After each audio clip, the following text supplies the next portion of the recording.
વિધાનસભા ચૂંટણી પહેલા મુખ્યમંત્રી નીતિશ કુમારે બિહારના લોકોને મોટી ભેટ આપી છે।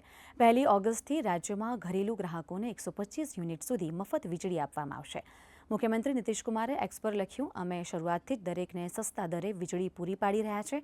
હવે નિર્ણય લેવાયો છે કે 1 ઓગસ્ટ 2025થી એટલે કે જુલાઈ મહિનાના બિલમાંથી રાજ્યના તમામ ઘરેલુ ગ્રાહકોને 125 યુનિટ સુધીની વીજળી માટે કોઈ પૈસા ચૂકવવા પડશે નહીં, જેનાથી રાજ્યના કુલ 1,67 લાખ પરિવારોને ફાયદો થશે।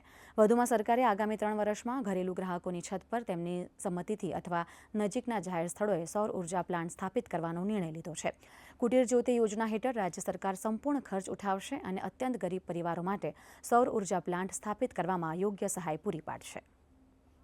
बड़ा फैसला लिया है जिससे बिहार की लगभग आधी आबादी की बिजली लगभग फ्री हो जाएगी। तो एक मध्य वर्ग, बिहार में एक बड़ा तबका है जो कि मध्य वर्गीय परिवार का है और उसे बहुत बड़ी राहत नीतीश कुमार ने दी है।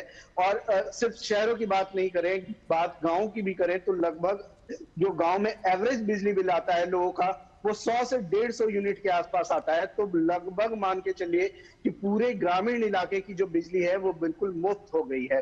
तो ये काफी बड़ा फैसला है, इससे बिहार की बड़ी आबादी को फायदा पहुंचा है। नीतीश कुमार का लोग धन्यवाद कर रहे हैं।